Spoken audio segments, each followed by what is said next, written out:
ನನ್ನ ಎಲ್ಲ ಪ್ರೀತಿಯ ನವೋದಯ ವಿದ್ಯಾರ್ಥಿಗಳಿಗೆ ಗಣೇಶ್ ಗುರುಕುಲ ಯೂಟ್ಯೂಬ್ ಚಾನಲ್ಗೆ ಸ್ವಾಗತ. ನಾವು ಅಂಕಗಣಿತದಲ್ಲಿ 50ರವರೆಗೂ ಲೆಕ್ಕವನ್ನು ಬಿಡಿಸಿದ್ವಿ. ಈಗ 50ರಿಂದ ಶುರು ಮಾಡೋಣ. ಬನ್ನಿ, ಸಮಯವನ್ನು ವ್ಯರ್ಥ ಮಾಡದೆ ಲೆಕ್ಕವನ್ನು ಶುರು ಮಾಡೋಣ. ಇಲ್ಲಿ ನೋಡಿ, ವಾರ್ಷಿಕ ಸರಳ ಬಡ್ಡಿ 8ರಂತೆ 4 ವರ್ಷಗಳಲ್ಲಿ ಯಾವ ಅಸಲು 6600 ಮೊತ್ತವು ಆಗುತ್ತದೆ ಅಂತ ಕೇಳಿದರೆ, ನೋಡಿ 8% ಹಂಗೆ 100ಕ್ಕೆ 8 ರೂಪಾಯಿದಂಗೆ ಆದರೆ 4 ವರ್ಷಕ್ಕೆ 8 4 32 ಆಗುತ್ತೆ. ಅಂದರೆ ಇಲ್ಲಿ ಅಸಲು 100 ರೂಪಾಯಿ ಇದ್ದಾಗ, ಅಸಲು 100 ರೂಪಾಯಿ ಇದ್ದರೆ ಒಟ್ಟು ಮೊತ್ತ 132 ಆಗುತ್ತೆ. ಅಂದರೆ 4 ವರ್ಷಕ್ಕೆ, ಅಂದರೆ 8 ರೂಪಾಯಿ ಬಡ್ಡಿ ಹಂಗೆ 4 ವರ್ಷಕ್ಕೆ 32 ಆದರೆ ಇಲ್ಲಿ ಅಸಲು 100 ರೂಪಾಯಿ ಆಗಿದ್ದರೆ ಅದರ ಒಟ್ಟು ಮೊತ್ತ 132 ಆಗುತ್ತೆ.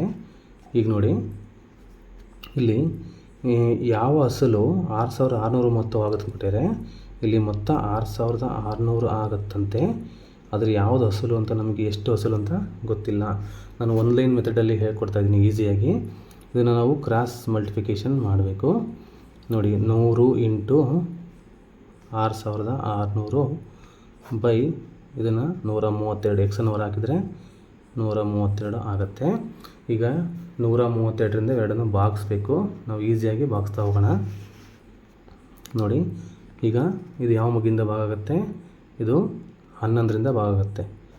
11 ಒಂದಲೇ 11, ನಂತರ 2 ಉಳಿತು. 11 2 22, 11 6 66, 2 0 ಹಾಗೆ ಉಳಿತು. ಈಗ ನೋಡಿ, 12 5 12 1 12, 12 5 60, 12 5 60, 0 ಹಾಗೆ ಉಳಿತು. ಈಗ 100, 5 1 5, ಈ ಒಂದು 3 0ಗೆ 3 0. ಅಂದರೆ ಇದು ಅಸಲು ಎಷ್ಟಾಯ್ತು? ಈಗ ಅಸಲು 5000 ಆಯಿತು. ಆನ್ಸರ್ ಇದಕ್ಕೆ ಆನ್ಸರ್ ಬಿ, 5000 ಆಗುತ್ತೆ. ನಂತರ ನೋಡಿ, ಇದು ಒಂದು ಇಂಪಾರ್ಟೆಂಟ್ ಕ್ವಶನ್ ಆಗಿದೆ. 80 ಕಿಲೋಮೀಟರ್ ಗಂಟೆ ವೇಗದಲ್ಲಿ ಚಲಿಸುತ್ತಿರುವ ಪ್ರಯಾಣಿಕ ರೈಲು ನಿಲ್ದಾಣವನ್ನು ಸರಕುಗಳ ರೈಲು ನಿಲ್ದಾಣವನ್ನು ಬಿಟ್ಟ 6 ಗಂಟೆಗಳ ನಂತರ ಬಿಡುತ್ತದೆ. ಆದರೆ 4 ಗಂಟೆಗಳ ಅವಧಿಯಲ್ಲಿ ಅದನ್ನು ಹಿಂದಕ್ಕೆ ಹಾಕುತ್ತದೆ. ಸರಕುಗಳ ರೈಲಿನ ವೇಗವೇನು ಅಂತ ಕೇಳಿದ್ದಾರೆ. ಅಂದರೆ ಇಲ್ಲಿ ಏನಾಗುತ್ತೆಪ್ಪ ಅಂದರೆ, ಒಂದು ರೈಲುಗಳ ಡಿಸ್ಟೆನ್ಸ್ ಮೂಲಕ ಲೆಕ್ಕಗಳನ್ನು ಕೇಳಿದ್ದಾರೆ. ಈ ಒಂದು ಲೆಕ್ಕವನ್ನು ಯಾವ ರೀತಿ ಮಾಡಬೇಕು ಅಂತ ಹೇಳ್ತಾ ಹೋಗ್ತೀನಿ. ನೋಡಿ,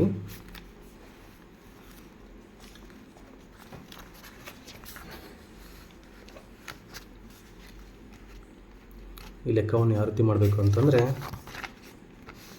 52ನೇದನ್ನು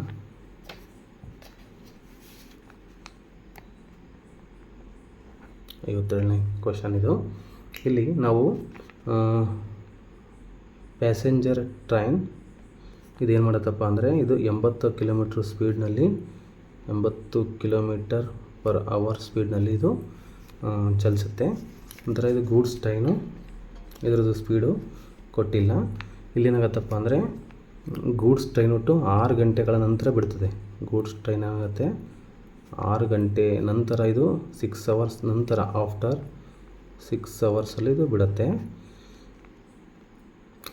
ಇದು ಗೂಡ್ಸ್ ಟ್ರೈನ್ ಅಲ್ಲ, ಪ್ಯಾಸೆಂಜರ್ ಟ್ರೈನ್. ಇದು 6 ಗಂಟೆ ನಂತರ ಇದು 6 ಗಂಟೆ ಚಲಿಸಿದ ನಂತರ ಇದು ಪ್ಯಾಸೆಂಜರ್ ಟ್ರೈನ್ ಬಿಡುತ್ತೆ.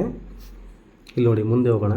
ಈಗ ಏನಾಗುತ್ತಪ್ಪ ಅಂದರೆ, ಈ ಒಂದು ಪ್ಯಾಸೆಂಜರ್ ಟ್ರೈನು 4 ಗಂಟೆ ಅವಧಿಯಲ್ಲಿ ಅದನ್ನು ದಾಟುತ್ತಂತೆ. ಅಂದರೆ ಪ್ಯಾಸೆಂಜರ್ ಟ್ರೈನ್ ಅವಧಿ 4 ಅವರ್ಸಲ್ಲೇ ಅದು ರೀಚ್ ಆಗುತ್ತೆ. 4 ಅವರ್ಸಲ್ಲಿ ಅದು ರೀಚ್ ಆಗುತ್ತೆ. ಇದನ್ನು ನಾವು ಲೆಕ್ಕ ಮಾಡ್ತಾ ಹೋದರೆ ಸುಮಾರು ಹೊತ್ತು ಟೈಮ್ ಆಗುತ್ತೆ. ನಾನು ನಿಮಗೆ ಈಸಿ ಮೆಥಡನ್ನು ಹೇಳ್ಕೊಡ್ತೀನಿ. ಹೆಂಗಪ್ಪ ಅಂದರೆ, ನೋಡಿ, ಗೂಡ್ಸ್ ಟ್ರೈನು ಒಟ್ಟು 1 hour 2 hour 3 hour 4 hour 5 hour 6 hour ಅದು ಹೋಗಿದೆ. ನಂತರ ಪ್ಯಾಸೆಂಜರ್ ಟ್ರೈನು ಹೋಗುತ್ತೆ. ಅಂದರೆ ಈ 6 ಗಂಟೆ ಆದಮೇಲೆ ಅದು 6 ಗಂಟೆ, ಅಂದರೆ 6 ಗಂಟೆಗಳ ನಂತರ ಇದು ಬಿಡ್ತದೆ, ಅದು ಪ್ಯಾಸೆಂಜರ್ ಟ್ರೈನು. ಹಾಗಾಗಿ ಇಲ್ಲಿ ಏನಾಗತ್ತಪ್ಪ ಅಂದರೆ, ನಂತರ 4 ಗಂಟೆಗಳ ಅವಧಿಯಲ್ಲಿ ಅದನ್ನು ಹಿಂದಕ್ಕೆ ಹಾಕ್ತದಂತೆ. 4 ಗಂಟೆ ಯಾವುದಂದರೆ ಈ 7, 8, 9, 10 ಈ 10 ಗಂಟೆ ಇದು ಪ್ರಯಾಣ ಮಾಡಿದ ಮೇಲೆ ಈ ಒಂದು ಪ್ಯಾಸೆಂಜರ್ ಟ್ರೈನು ಇದನ್ನು ಹಿಂದಕ್ಕೆ ಹಾಕುತ್ತೆ. ಇಲ್ಲಿ 4 ಗಂಟೆ ಅವಧಿಯಲ್ಲಿ ಇದು ರೀಚ್ ಆಗುತ್ತೆ ಇಲ್ಲಿಗೆ ಹೋಗಿ. ಅಂದರೆ ಇದ್ರ ಸ್ಪೀಡ್ ಎಷ್ಟು? Passenger train speed 80 kilometre. 4 ಅವರ್ಸಲ್ಲಿ ಇದು ರೀಚ್ ಆಗಿದೆ. ಅಂದರೆ ಒಟ್ಟು ಡಿಸ್ಟೆನ್ಸ್ ಎಷ್ಟಾಯಿತು? 320 ಕಿಲೋಮೀಟ್ರ್ ಆಯಿತು. ಅಂದರೆ ಇದು 320 ಕಿಲೋಮೀಟ್ರು ಹೋಗಿದೆ. ಇದು ಗೂಡ್ಸ್ ಟ್ರೈನ್ ಇಲ್ಲಿ ಬರಲಿಕ್ಕೆ 320 ಕಿಲೋಮೀಟ್ರ್ ಆಗಿದೆ.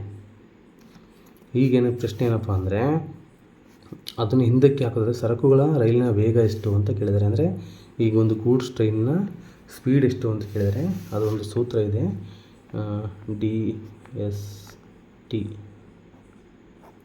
ಈ ಒಂದು ಸೂತ್ರವನ್ನು ಭಾಳ ಚೆನ್ನಾಗಿ ನೆನ್ಪಿಟ್ಕೊಳ್ರಿ. DST ಅಂದರೆ ಡಿಸ್ಟೆನ್ಸು, ಇದು ಸ್ಪೀಡು, ಇದು ಟೈಮ್. ಅಂದರೆ ಇಲ್ಲಿ ಏನು ಕೇಳಿದ್ರೆ ಇವಾಗ ನಾವು ಸ್ಪೀಡನ್ನು ಕಂಡುಹಿಡಿಯಬೇಕು. ಸ್ಪೀಡನ್ನು ಕಂಡುಹಿಡಿಯಬೇಕಂದ್ರೆ speed is equal to distance by time. ಇಲ್ಲಿ ಡಿಸ್ಟೆನ್ಸ್ ಎಷ್ಟಿದೆ? 320 ಕಿಲೋಮೀಟ್ರ್ ಇದೆ. ಟೈಮಿಂಗ್ಸ್ ನೋಡಿ, ಒಟ್ಟು 10 ಗಂಟೆ ಇದು 10 ಗಂಟೆ ಪ್ರಯಾಣ ಮಾಡಿದೆ. ಅಂದರೆ 10 ಗಂಟೆಯಿಂದ ಭಾಗಿಸ್ಬೇಕು. 13 30, 12 20 ಅಂದರೆ 32 kilometre per hour. 32 kilometre per hour. ಈ ಒಂದು 32 ಕಿಲೋಮೀಟರ್ ಪರ್ ಅವರ್ ಇದು ಸರಕುಗಳ ರೈಲು ವೇಗ ಎಷ್ಟಪ್ಪ ಅಂದರೆ 32 ಕಿಲೋಮೀಟರ್ ಪರ್ ಅವರ್. ಅಂದರೆ ಇದು ನಾನು ಈಸಿಯಾಗಿ ನಿಮಗೆ ಲೆಕ್ಕವನ್ನು ಇದನ್ನು ಹೇಳ್ಕೊಟ್ಟಿದ್ದೇನೆ. ಈ ಒಂದು ಲೆಕ್ಕ ನಿಮಗೆ ಇಷ್ಟ ಆಗಿದ್ದರೆ ನಮ್ಮ ಚಾನಲ್ಗೆ ಸಬ್ಸ್ಕ್ರೈಬ್ ಮಾಡಿ. ಒಬ್ಬ ಹಣ್ಣಿನ ಮಾರಾಟಗಾರನು ₹1ಗೆ 2 ನಿಂಬೆಹಣ್ಣಿನಂತೆ ಹಲವು ನಿಂಬೆಹಣ್ಣುಗಳನ್ನು ಖರೀದಿಸುತ್ತಾನೆ. ಅದನ್ನು ₹3ಗೆ 5 ನಿಂಬೆಹಣ್ಣಿನಂತೆ ಮಾರುತ್ತಾನೆ. ಅವನ ಲಾಭದ ಪ್ರಮಾಣವೆಷ್ಟು ಅಂತ ಇಲ್ಲಿ ಕೇಳಿದ್ದಾರೆ. ಇದನ್ನು ತುಂಬ ನಾವು ಸರಳವಾಗಿ ಮಾಡಬೇಕು. ನೋಡಿ ಇಲ್ಲಿ ಏನಾಗಿದೆ, 53ನೇ ಲೆಕ್ಕ. ಈಗ ಅವನು ₹1ಗೆ ಒಟ್ಟು ಎಷ್ಟು ರೂಪಾಯಿ, ಅಂದರೆ ರೂಪಾಯಿ ಇಲ್ಲಿ ಹಣ್ಣು ನೋಡಿ, ₹1ಗೆ ಅವನು 2 ನಿಂಬೆಹಣ್ಣನ್ನು ಖರೀದಿ ಮಾಡಿದ್ದಾನೆ. ನಂತರ 2 ನಿಂಬೆಹಣ್ಣಂತೆ ಅವನು ನಿಂಬೆಹಣ್ಣುಗಳನ್ನು ಖರೀದಿ ಮಾಡಿದ್ದಾನೆ. ನಂತರ ₹3ಗೆ ಅವನು ಏನು ಮಾಡಿದ್ದಾನೆ? 5 ನಿಂಬೆಹಣ್ಣುಗಳನ್ನು ಕೊಟ್ಟಿದ್ದಾನೆ. 5 ನಿಂಬೆಹಣ್ಣುಗಳನ್ನು ಕೊಟ್ಟಿದ್ದಾನೆ. ಅಂದರೆ ಅವನು ₹1ಗೆ 2 ನಿಂಬೆಹಣ್ಣು ಖರೀದಿ ಮಾಡಿದ. ಅಂದರೆ ₹3ಗೆ ಇಲ್ಲಿ ₹3ಗೆ 5 ನಿಂಬೆಹಣ್ಣು ಮಾರೋ ಬದಲಿ ಅವನು 6 ನಿಂಬೆಹಣ್ಣನ್ನು ಮಾರಬೇಕಿತ್ತು. ಅವನಿಗೆ ಇಲ್ಲಿ ಒಂದು ಲಾಭ ಆಗಿದೆ. ಎಷ್ಟು ಲಾಭ ಆಗಿದೆ? ಅವನಿಗೆ 5 ನಿಂಬೆಹಣ್ಣುಗಳಲ್ಲಿ 1 ನಿಂಬೆಹಣ್ಣು ಅವನಿಗೆ ಲಾಭ ಆಗಿದೆ. ಒಟ್ಟು 6ರಲ್ಲಿ 5ರಲ್ಲಿ ಒಂದು ಲಾಭ ಆಗಿದೆ. ಹಾಗಾದರೆ 100ಕ್ಕೆ ಎಷ್ಟು ಲಾಭ ಅಂತ ಕಂಡುಹಿಡಬೇಕಿಲ್ಲಿ. ಇದು ಭಾಳ ಶಾರ್ಟ್ ಮೆಥಡು. 5 1 5, 5 20 100. ಅಂದರೆ ಅವನಿಗೆ 20% ಲಾಭ ಆಗಿದೆ. ಅವನಿಗೆ 20% ಲಾಭ ಆಗಿದೆ. ನಂತರ ನೆಕ್ಸ್ಟ್ ಲೆಕ್ಕ ನೋಡೋಣ. 150% ಇದಕ್ಕೆ ಸಮಾನವಾಗಿರೋದು ಯಾವುದು? 125% ಇದಕ್ಕೆ ಸಮಾನವಾಗಿರುವುದು ಯಾವುದು ಅಂತಂದರೆ ನಾವೇನು ಮಾಡಬೇಕಪ್ಪ ಅಂದರೆ 150% ಅಂದರೆ ಒಂದೇ. ನಾವು ಇದನ್ನು ಈ ರೀತಿಯಾಗಿ ಬರೆದರೂ ಕೂಡ ಒಂದೇ. ಅಂದರೆ 100ರಿಂದ 150 ಭಾಗಿಸಬೇಕು. 100 1 100, 50 ಉಳಿತು, ಪಾಯಿಂಟ್ ಇಟ್ವಿ, 0 ತೊಗೊಂಡು 105 500, ಶೇಷ 0 ಉಳಿಯಿತು. ಅಂದರೆ ಇಲ್ಲಿ ಆನ್ಸರು ಎ 1.5. ಇದಕ್ಕೆ ಆನ್ಸರ್ ಎಷ್ಟು? 1.5. ಈ ರೀತಿಯಾಗಿ ಇದನ್ನು ಲೆಕ್ಕವನ್ನು ಭಾಳ ವೇಗದಲ್ಲಿ ಮಾಡಬೇಕು. ಏಕೆಂದರೆ ಸಮಯದ ಅವಧಿ ತುಂಬ ಕಡಿಮೆ ಇರೋದ್ರಿಂದ ನಾವು ಲೆಕ್ಕಗಳನ್ನು ಆದಷ್ಟು ಬೇಗ ಮಾಡಬೇಕಾಗತ್ತೆ. ನೆಕ್ಸ್ಟ್ ಲೆಕ್ಕ ನೋಡಿ. -1 ಅನ್ನು -1ರಿಂದ 100 ಬಾರಿ ಗುಣಿಸಿದಾಗ ಬರುವ ಉತ್ಪನ್ನ ಎಷ್ಟು ಅಂತ ಕೇಳಿದರೆ ಇದಕ್ಕೆ ನಾವು ಲೆಕ್ಕ ಮಾಡೋ ಅವಶ್ಯಕತೆ ಇಲ್ಲ. ನಾವು ಇದು ಸಮಸಂಖ್ಯೆ ಆಗಿರೋದ್ರಿಂದ ಇದಕ್ಕೆ ಉತ್ತರ +1 ಆಗಿರ್ತದೆ. Minus into minus +1. ಇದಕ್ಕೆ ಆನ್ಸರ್ ಎ ಆಗಿರ್ತದೆ.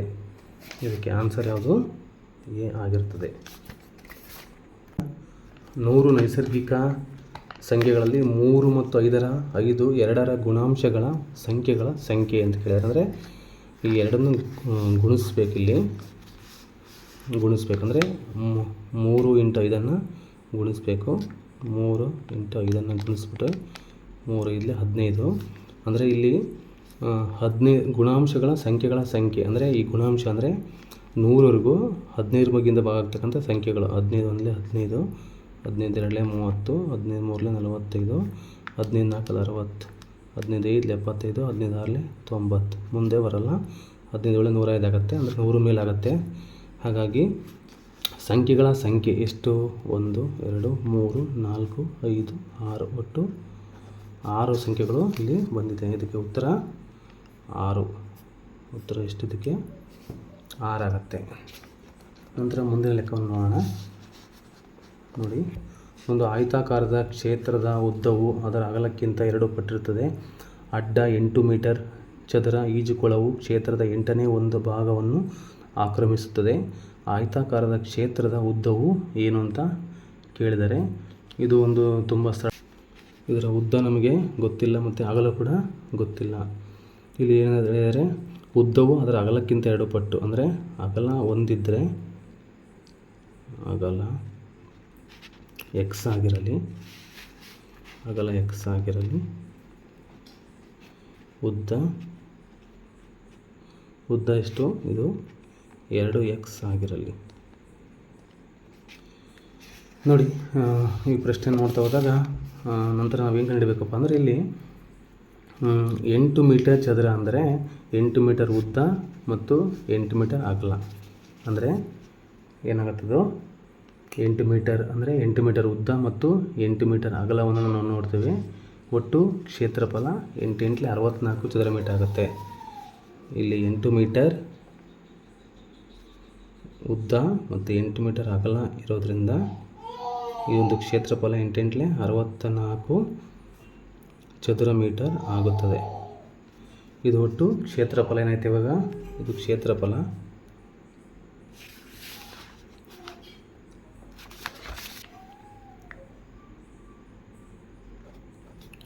ಇದು ಕ್ಷೇತ್ರಫಲ ಆಯಿತು. ಇದು 8 8 64 ಚದರ ಮೀಟರ್ ಕ್ಷೇತ್ರಫಲ ಆಯಿತು. ಇದರಲ್ಲಿ ಇದೇನಪ್ಪ ಅಂದರೆ, ಇದರಲ್ಲಿ ಕೇವಲ 8ನೇ ಒಂದು ಭಾಗವನ್ನು ಮಾತ್ರ ಆಕ್ರಮಿಸಿದೆ. 8ನೇ ಒಂದು ಭಾಗವನ್ನು ಮಾತ್ರ ಆಕ್ರಮಿಸಿದೆ ಅಂತ ಕೊಟ್ಟಿದ್ದಾರೆ. ಈಗ ನಾವೇನು ಮಾಡಬೇಕಪ್ಪ ಲೆಕ್ಕ ಅಂದರೆ, ಈ 8ನೇ ಒಂದು ಭಾಗ ಆಕ್ರಮಿಸೋದ್ರಿಂದ ಏನು ಮಾಡಬೇಕಪ್ಪ ಅಂದರೆ, ನಾವು ಇದರಲ್ಲಿ ಪೂರ್ಣ ಭಾಗಕ್ಕೆ ನಾವು ಮಾಡಬೇಕಂದ್ರೆ ಈ ಒಂದು 8 ರಿಂದ 64 ನಾವು ಗುಣಿಸಬೇಕು. ಈಗ ಒಂದು ಭಾಗ ಮಾತ್ರ 64 ಆಯಿತು. ಹಾಗಾಗಿ 8 ಭಾಗ ಅಂದರೆ 64 ಇಂಟು 8 ಗುಣಿಸಬೇಕು. 8 ನಾಲ್ಕಲೇ 32, 3, 8 6 48, 48 3 51. ಇದು ಒಟ್ಟು ಈಗೇನಾಯಿತು? ಒಟ್ಟು 512 ಚದರ ಮೀಟ್ರ್ ನಮಗೆ ಉತ್ತರ ಬಂದಿದೆ. ಈಗ ನಾವು ಇದರಲ್ಲಿ ಏನು ಮಾಡಬೇಕಪ್ಪ ಅಂದರೆ, ಒಟ್ಟಾರೆಯಾಗಿರ್ತಕ್ಕಂಥ ಒಂದು ಅಂದರೆ ಈಗ ನಾವು ಉದ್ದ ಮತ್ತು ಅಗಲವನ್ನು ಕಂಡಿಬೇಕಂದ್ರೆ ನಾವೇನು ಮಾಡಬೇಕಪ್ಪ ಅಂದರೆ, ಈಗ 512ರಲ್ಲಿ ಉದ್ದ ಇಂಟು ಅಗಲ ಎಷ್ಟು ಬಂತು ಇವಾಗ? ಉದ್ದ ಎಕ್ಸ್ ಮತ್ತು ಇಂಟು ಅಗಲ 2x. ಒಟ್ಟು 512 ಚದರ ಮೀಟ್ರ್ ಆಗುತ್ತೆ. ಇಲ್ಲಿ ನಾವು ಲೆಕ್ಕವನ್ನು ಸರಳೀಕರಿಸಿದಾಗ ಇದೇನಾಗತ್ತಪ್ಪ ಅಂದರೆ, ಎಕ್ಸ್ ಇಂಟು ಎಕ್ಸ್ ಸ್ಕ್ವಯರ್ 512. ಈ 2 ಇಲ್ಲಿ ಕೆಳಗಡೆ ಬರ್ತದೆ. ಇದನ್ನು ನಾವು ಭಾಗಿಸ್ಬೇಕು. 2 2 4, 1 ಉಳಿತು, 2 5 10, 2 6 12. ಒಟ್ಟು ನಮಗೆ ಏನು ಬಂತು ಇವಾಗ? ಎಕ್ಸ್ ಸ್ಕ್ವಯರ್ 256 ಬಂತು. ಇದನ್ನು ನಾವು ಸರಳೀಕರಣ ಮಾಡಿದಾಗ ಅಂದರೆ ಇದು ಸ್ಕ್ವಯರ್ ರೂಟನ್ನು ತೆಗೆದಾಗ ನಮಗೆ 16 ಬರುತ್ತದೆ. 16 ಮೀಟರ್ ಉತ್ತರ ಬರುತ್ತೆ. ಈ ಅಗಲ 16 ಮೀಟ್ರ್ ಆಯಿತು. ಉದ್ದ ನೋಡಬೇಕಂದ್ರೆ ನಾವು 16 ಇಂಟು 2, 16 2 32 ಮೀಟರ್. ಉದ್ದ ಎಷ್ಟಾಯಿತು ಇವಾಗ? 32 ಮೀಟರ್ ಆಯಿತು. ಅಂದರೆ ಇಲ್ಲೇನಪ್ಪ ಅಂದರೆ, ನಾವು ಏನು ಕೇಳಿದ್ರಲ್ಲಿ ಆಯತಾಕಾರದ, ಇಲ್ಲೇನು ಕೇಳಿದಾರೆ ಪ್ರಶ್ನೆ, ಆಯತಾಕಾರದ ಕ್ಷೇತ್ರದ ಉದ್ದವು ಏನಂತ ಕೇಳಿದ್ದಾರೆ. ಇಲ್ಲಿ ಉದ್ದ ಎಷ್ಟು ಬಂದಿದೆ ಅಂದರೆ 32 ಮೀಟರ್ ಬಂದಿದೆ. ಇದಕ್ಕೆ ಆನ್ಸರ್ ಬಿ. ಇದಕ್ಕೆ ಆನ್ಸರ್ ಏನು? B, 32 metre. ನಂತರ ಲೆಕ್ಕವನ್ನು ಮುಂದುವರಿಸೋಣ. ಇದಕ್ಕೆ 12 ಮೀಟರ್ ಇಂಟು 10 ಮೀಟರ್ ಇರುವ ನೆಲವನ್ನು ಮುಚ್ಚಲು 10 ಸೆಂಟಿಮೀಟರ್ ಇಂಟು 8 ಸೆಂಟಿಮೀಟರ್ ಇರುವ ಎಷ್ಟು ಆಯತಾಕಾರದ ಚಪ್ಪಡಿಗಳ ಅವಶ್ಯಕತೆ ಇದೆ ಅಂತ ಸೂತ್ರ. ನೆಲದ ವಿಸ್ತೀರ್ಣ ಬೈ ಚಪ್ಪಡಿಯ ಅಥವಾ ಚಪ್ಪಡಿಯ